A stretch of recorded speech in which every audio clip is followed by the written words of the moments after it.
Sveiki, mano vardas Lolita Verdi ir aš esu vedų astrologė, numerologė, psichologė ir regresologė. Ir šiandien mes kalbėsime apie užtemimų koridorių, kuris jau prasidėjo.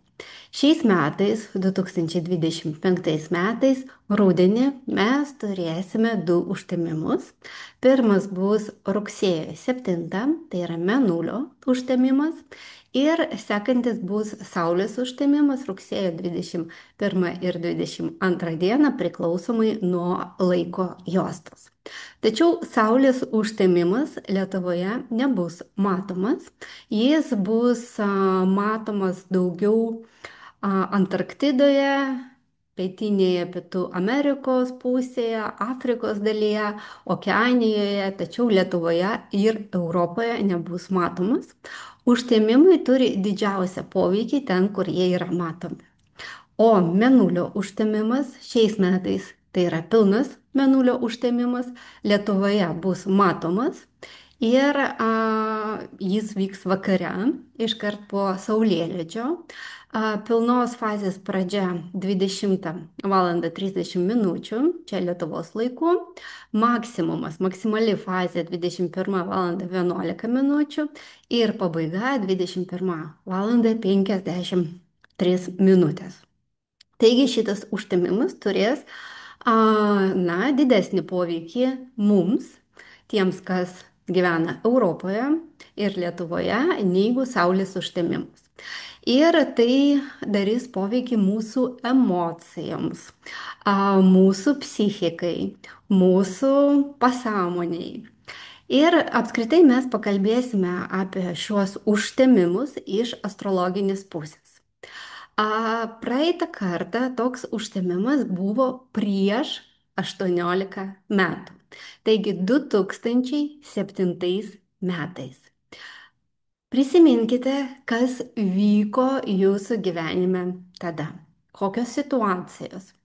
Tai gali kartotis. Ne tos situacijos, bet įvykiai, kurie neš savyje panašią energiją, kažkokias panašias pasiekmes.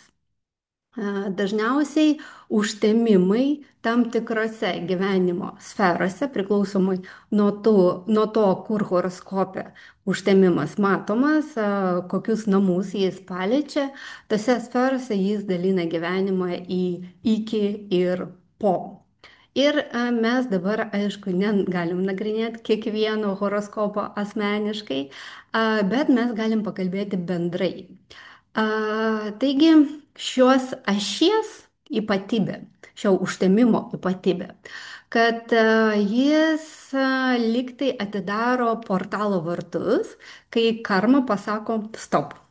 Jeigu einate ne savo sielos keliu, taigi tam tikros jėgos įsikiša ir atneša pokyčius. Ir dažniausiai prieš jūsų valią, prieš mūsų valią. Todėl mes šiandien pakalbėsime apie tai, kaip elgtis, ką reikia paleisti ir, į ką atkreipti dėmesį. Taigi, mėnulio užtemimas dažniausiai turi svarbų poveikį emocijoms, nes jis simbolizuoja mūsų pasąmonę, mūsų emocijos ir jausmai, emocijos gali būti nekontroliuojami tą dieną ir keletą dienų prieš ir po. Taigi, būkite maksimaliai sąmoningi, nes emocijos, kai pakyla, galima priimti labai neteisingus sprendimus, galbūt nutraukti santykius ir tada jau santykius atkurti bus neįmanoma, galbūt išeiti iš darbo ir grįžti jau bus pakankamai sunku, net jeigu ir norėsis, ar dar galima padaryti, žingsnių, kurie bus, po to ištaisyti tiesiog negalima bus. Todėl ir patariama nieko labai svarbaus per užtemimus neplanuoti ir nedaryti, nes pokyčiai jau dažniausiai bus neįmanomi. Todėl nepriiminėkite kažkokių lemtingų sprendimų. Ir 2025 metais pavasarį mes turėjome jau užsiėmimus žuvų ženkle. Aš apie tai pakankamai daug rašiau, nes tai buvo labai įdomus užsiėmimai. Ten dalyvavo labai daug planetų. Ir aš jau rašiau apie tai, kad tai tarsi buvo prisijungimas prie naujo kanalo. Nes jūs žinote, kad vyksta epochų kaita, daug kas keičiasi pasaulyje, keičiasi mūsų kūno sandara, keičiasi mūsų psichikos galimybės, apskritai keičiasi viskas. Ne tik mūsų planetos mastu, bet apskritai visatoje. Taigi prasideda naujas ciklas. Ir žuvų simbolius. Tai dvi žuvis, kurios plaukia liktai skirtingomis kryptimis. Viena į viršų, dvasiniu keliu, kita žemyn, į iliuzijų ir priklausomybių bedugną. Taip šitas simbolis traktuojamas. Taigi per užtemimus, kurie vyko pavasarį, mum liktai leido prisijungti, pajusti naujos energijos srovė. Ir tie, kas jau buvo pasiruošę, jų sąmonės galimybės galėjo išsiplėsti. Sustiprėjo jautrumas, intuicija, lengviau medituoti, lengviau pajausti ryšį su savo aukštesniuoju aš. Tačiau tie, kas nebuvo pasiruošę, galėjo atsirasti ir panikos atakos, ir baimių atsirasti daug daugiau, ir įvairūs fiziniai simptomai galėjo pasireikšti, kaip galvos skausmai, silpnumas, visas kūnas galėjo liktai subirėti. Taigi tai yra vienas iš požymių, kad reikia harmonizuoti su nauja energija. O dabar užtemimas vyks vandenio ženkle, mėnulio užtemimas vyks vandenio ženkle. Ir vandenio ženklas yra apie apsivalymą. Taigi mes turėsime paleisti viskas, kas trukdo energijai tikėti. Ir visi įvykiai vyksta ne užtemimo momentu. Pats užtemimo momentas yra kaip taškas, kada paleidžiama programa. Kaip pavyzdžiui, mes pradedam instaliuoti tam tikrą programą į savo kompiuterį ir po to jinai pradeda veikti. Taigi, užtemimo laikotarpis tai yra naujos programos paleidimas, o jinai išsirituliuos per ateinančius 19 metų. Ir užtemimas vyks nakšatroje, žvaigždynė, kurį turi, na, tokią prasme kaip dviveidis žmogus.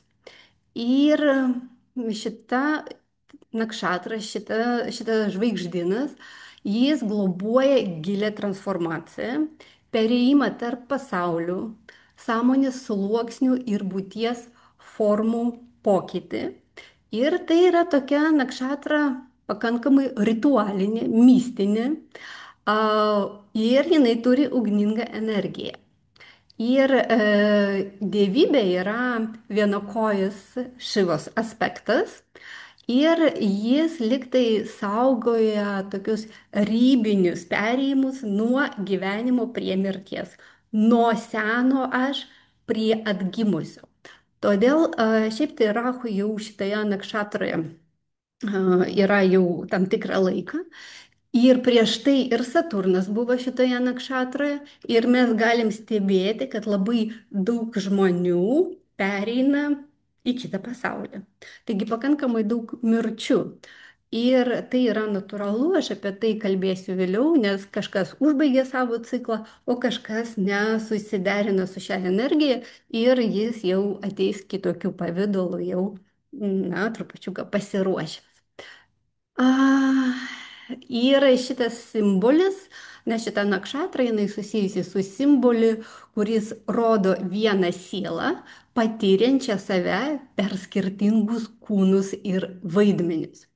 Taigi apie ką tai gali per ateinančius 19 metų gali atsirasti tokių technologijų, kai mes galėsim liktai, na, labai taip kardinaliai keisti savo kūnus, liktai gauti galbūt net ir naują kūną. Nu, kažkokios bus technologijos, galbūt jau ir yra tam tikros, nu, tam tikros technologijos, apie kurias mes nežinom, bet šitos technologijos jau per ateinančius 19 metų taps prieinamos mums visiems. Taip. A, jeigu žmogus nėra nu, neturi ryšių su savo centru, tai per ateinantį laikotarpį jis gali turėti nemažai krizinių situacijų, nemažai praradimų, nes aš kalbėsiu vėliau dėl to, kad užtemimas vyksta Saulės ženkle, o Saulė simbolizuoja mūsų sielą. Dėl to viskas, kas nesuderinama su sielos keliu, bus liktai atimama. Todėl reikia džiaugtis, jeigu vyks šitos transformacijos, o ne bandyti išlaikyti esamą padėtį. Nes viskas vyks tam, kad padėti mums eiti savo keliu. Tačiau šita dar nakšatra, jinai gali pakelti sielą į aukštesnį lygį, dvasinį lygį, per vidinį apsivalymą. Teorijoje, vadovėliuose parašyta, kad per deginančią atgailos ugnį. Taigi, jeigu per užtemimo koridorių jūs užsimsite tokiom praktikom, jūs galėsite labai stipriai savo padėti ir po 2 savaičių po saulės užtemimo jūs atrasite save visiškai kitokioje būsenoje. Tai kokios čia praktikos? Čia gali būti atgailos praktika, senų dalykų paleidimo praktika, askezių laikymasis, darbas su pasąmoninėmis programomis, būtent paleidimas. Paleidimas ir apsivalymas. Nes šita nakšatra turi savyje, na, liktai savybė ištirpinti viskas, kas trukdo sielai evoliucionuoti. Taigi net ir per užtemimo koridorių, o dar geriau per pačius užtemimus, darykite praktikos, kurios, na, turės savyje idėją apsivalymas, paleidimas. Taigi galima atsisakyti žalingų įpročių, galima gražinti visas skolas, uždaryti visus kreditus ir nuspręsti daugiau neimti jų, jeigu jie vargina jūs. Užbaigti santykius, kurie jau seniai išsisėmė arba neatneša jums jokios, nu, naudos, evoliucijos, laimės. Galima net paleisti nerealizuotas svajonės, kurios liktai atima energiją, nes kartais būna taip, kad mes ten svajojame kažką turėti, bet jau suprantame, kad įgyvendinti tai negalėsim dėl vienų ar kitokių priežasčių ir galbūt tos svajonės susijusios su žmogumi iš vis, kurio jau nėra šitame pasaulyje, bet mes vis tiek gyvename tą idėją ir tai atima energiją, todėl galima tai paleisti. Ir šita nakšatra, jinai susijusi su laidotuvių tema ir tai galima panaudoti irgi praktikose, nes psichologijoje yra tokie liktai ritualai, kai konsultantas su savo klientu realizuoja taip laidotuvių temai, kada galima paleisti tam tikrą savo rolę, tam tikrą savo svajonę, palaidoti, realiai eiti, nupiešti, galbūt ant popieriaus parašyti, paimti kažkokį simbolį ir palaidoti tai, kas jau nebereikalinga. Bet reikia viską daryti labai labai atsargiai ir sąmoningai, taip, nes, kaip ir minėjau, tai, ką paleisim, jau gražinti vargu ar pavyks. Dar norėčiau paminėti, kad jeigu tokių globalių mastų, šita nakšatra jinai susijusi ir su technologijomis. Ir naujos technologijos per ateinančius 19 metų, manau, bus labai aktyviai dėgiamos tiesiai į žmogų kūną, mes apie tai jau girdėjome, taip, bet tai daugiau buvo kaip tokios naujovės, vienkartiniai atvejai. Po šio užtemimo, aš manau, tokių procesų bus daugiau. Gali būti taip, kad nauji organai, jie bus kažkaip ten auginami, kūriami, a, bandys mokslas sąmonę net perkelti į kitą kūną. Taip, nes mes kalbėjome apie tai, kad galimybė sielai gyventi skirtingose kūnuose vieno gyvenimo, ribose. Kažkas tokio vyks. Kol kas aš dar neišsivaizduoju, nes apie ką kalba, nes aš niekada nemėgdavau skaityti fantastinės knygas, bet kas mėgsta fantastiką, gal jau turi kažkokias užuomenas. Taigi daug transformacijų vyks technologijų pagalba. Ir tai bus tokia, tikėtina kryptis, kur mes dabar kaip žmonija investuosime savo laiką, savo energiją. Galbūt kažkas bus ir vykdoma slaptai, nors ir dabar daug kas vykdoma slaptai, taigi bus šitos technologijos prieinamos ne visiems, bet vis tiek dalį jų mes jau galėsime irgi pamatyti. Saulė užtemimo metu bus liūto ženkle ir Saulė bus kartu su planeta Ketu. Liūtas jis valdomas Saulė ir Saulė planeta ir liūto ženklas jie susiję su širdimi, su siela, su sąmonės aiškumu, tyrumu. Ir aš irgi mėgstu rašyti apie Saulės žybsnius ir kad per būtent Saulės planetą, per Saulės žybsnius į mūsų planetą, į mūsų kūnus ateina dvasinė energija, kitokio ligmens. Ir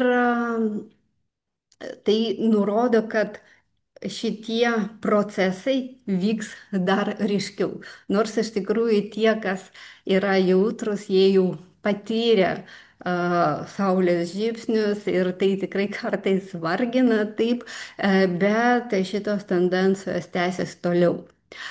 Bet per tai galima stiprinti savo įžvalgas, savo intuiciją, nes liūto ženklas, Saulės planeta susijęs su intuicija, bet tokia intuicija, kai man viskas tampa aišku per vieną sekundę, ne per jausmus, bet būtent per tokį tyrų aiškumą. Bet gali būti ir taip, kad per užtemimo laikotarpius, per užtemimo koridorių daugiau bus ir infarktų, ir insultų, ir tachikardija, ir galvos skausmai, ir migrenas, visa tai įmanoma, nes būtent šitos sritis bus paveiktos. Saulė taip pat atsako už penktąją čakrą, aiškaus žinojimo kanalas, apie ką aš ir sakiau. Todėl galimybė atverti naują kanalą irgi yra. Keto tai planeta, kuri griaus ego ir puikybę. Ir tiems, kurie garbina tik save, bus pakankamai sunku per ateinančius laikotarpius, nes reikės susitikti su situacijomis, kurios griaus ego. Ir taip pat, aišku, Saulė ir liūto ženklas atsako už valdovus, už karalius, už prezidentus, už valdžią, už elitą. Taigi bus tam tikri procesai, kada elitas keisis pasauliniu mastu. Vandenis, jau kalbėjau apie tai, bet dar trupučiuką praplėsiu šią temą. Vandenis atsako už laisvę, už technologijas, už apskritai novatariškumą. Ir taip pat vandenio energija jinai susijusi su astrologija, su okultizmu, bet daugiau per tokią technologinę prizmę. Taigi mes pradėsim matyti, kaip šitos sferos, astrologija, okultinės, ezoterinės žinios pradeda jungti su mokslu, su skaitmeniniais įrankiais, su dirbtiniu intelektu. Taigi toksai apsijungimas vyks. Tačiau čia gali ir būti taip, kad kai kam atrodys, kad jis išsivadavo iš iliuzijų pasaulio ir dabar technologijos atveria galimybės, bet tai bus irgi apgaulė. Taip pat labai įdomus įdomus traktavimas yra, kad vandenio ženklas jis susijęs su ateiviais ir su NSO tema. Ir tai reiškia, kad vat šitos temos, jos gali jau pradėti būti matomos ir aiškinamos ir kažkaip pripažįstamos net valstybių lygių.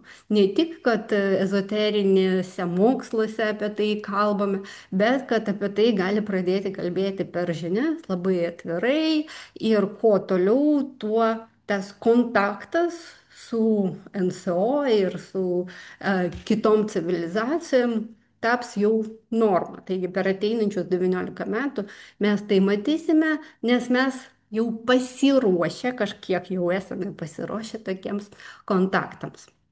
Toliau vandenio ženklas atsako už informacinį kanalą, kuris yra vertikalus.